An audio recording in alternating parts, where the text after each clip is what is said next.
Welcome to Food Label Friday, the only show giving you full disclosure about the labels on your food and the ingredients they hide.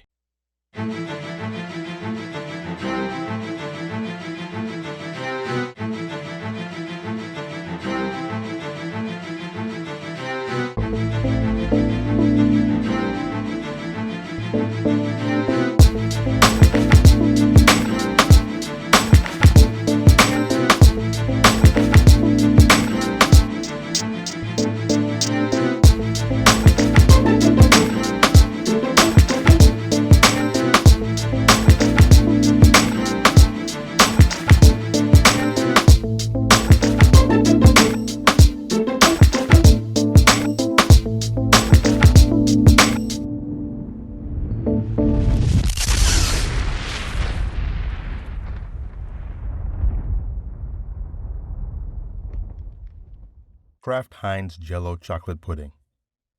I'm a huge fan of chocolate. Anyone who even knows a little bit about me knows how much I love chocolate. The dark chocolate's my favorite now, but when I was younger, I ate a lot of sugar with chocolate in it.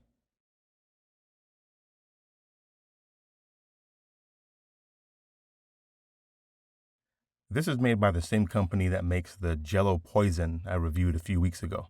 Anyway, let's take a look at these ingredients and see how it compares to the other Jell-O. Modified cornstarch. Modified food starch is bad for you. The ingredient is treated with potentially harmful chemicals and has a high risk of contamination. An ingredient label reading modified starch is most likely to have been treated with things like sulfuric acid, chlorine, or other chemicals that are not altogether safe for consumption. Modified food starch is frequently composed of around 10% maltodextrin, which camouflages the existence of monosodium glutamate. Maltol. Maltol is a sugar alcohol. Sugar alcohols are found naturally in some fruits and vegetables. They're also considered carbohydrates. Sugar alcohols are typically manufactured rather than being used in their natural form. They're sweet, but not quite as sweet as sugar, and have almost half the calories. When you're checking labels, be aware that maltol may also be listed as sorbitol or xylitol. It's sometimes even listed as sugar alcohol, since it falls under this category. After eating maltol, some people experience stomach pains and gas. It also can act similarly to a laxative and cause diarrhea. Cocoa processed with alkali. This is also known as Dutch process. Dutch process means that it has been chemically manipulated to reduce acidity. I didn't find too many negative things about this, so if you're interested, you'll have to research further. Hydrogenated vegetable oil. Hydrogenated vegetable oil is a common ingredient in many processed foods. It undergoes processing to ensure its taste, texture, and shelf life. This process forms trans fats, which are bad for your health. It may increase inflammation and negatively affect heart health and blood sugar control. Sodium stearoyl lactylate. SSL is synthesized from food-grade stearic acid, lactic acid, and sodium hydroxide. It's used as an emulsifying agent to stabilize oil and water formulations of cosmetics and personal care products such as skincare products, shampoo, and lotion. And this is in the pudding. Calcium phosphate. This is the general name for a class of compounds containing one or more calcium and phosphate ions. There's quite a bit of information available for this, and it appears to be harmless. This is found in many foods, but also it's a medicine. You should do additional research if you want more information on this one. Sodium alginate. This is extracted from brown seaweed. It's used as a stabilizer for ice cream, yogurt, cream, and cheese. It acts as a thickener and emulsifier for salad, pudding, jam, tomato juice, and canned products. I didn't find anything bad about this ingredient in food, but the supplement can cause gastrointestinal side effects, bloating, diarrhea, and nausea. Sucralose. Sucralose is a zero-calorie artificial sweetener, and Splenda is the most common sucralose-based product. Sucralose may raise blood sugar and insulin levels in people who do not consume artificial flavors regularly. However, it probably has no effect on people who regularly use artificial sweeteners. Artificial color. This is a substance that imparts color to a food, drug, cosmetic, or to the human body. Color additives include both synthetic substances and substances derived from natural sources. The FDA, of course, claims that this is safe to eat, but why create a color when fruits and vegetables already have that color? Maybe they should just add real ingredients. Natural flavor. Natural flavors are synthesized in laboratories. The significant function in food is flavoring rather than nutritional. For example, natural blueberry flavor is extracted from a real blueberry that was picked from a real blueberry bush. Artificial flavor.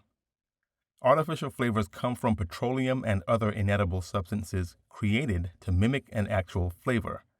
For example, an artificial blueberry flavor begins and ends its life in a laboratory.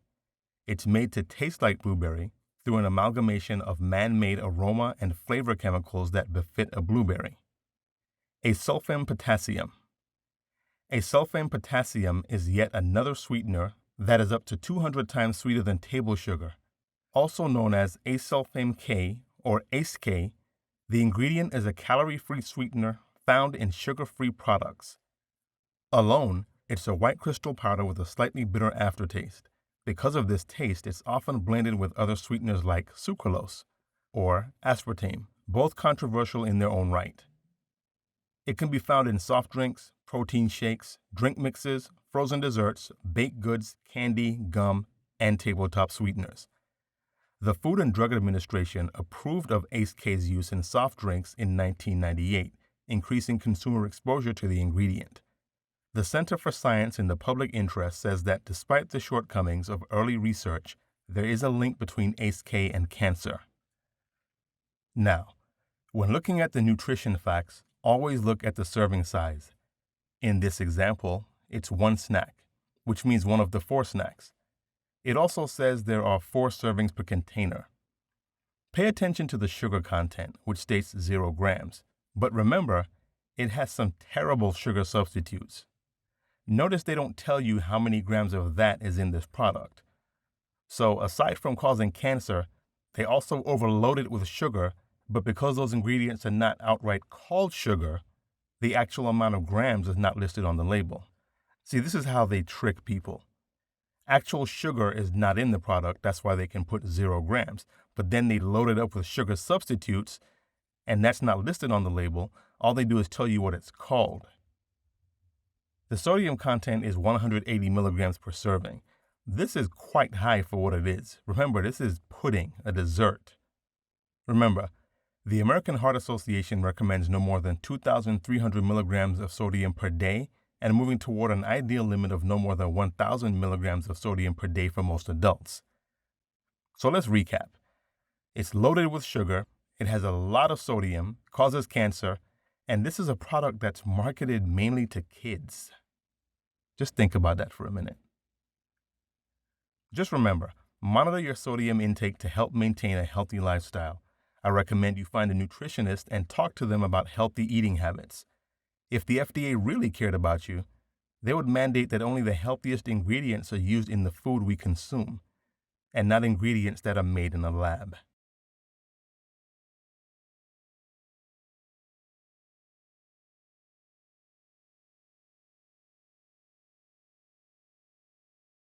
Make sure you subscribe, like, and share.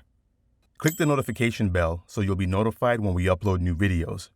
Find The Awakening Frequency on Twitter, Instagram, and on Facebook. Research is key. Always do your own research and never just listen to what people tell you. We are The Awakening Frequency. Out of the millions of potential subscribers, we just want to reach one so each one can teach one. Peace.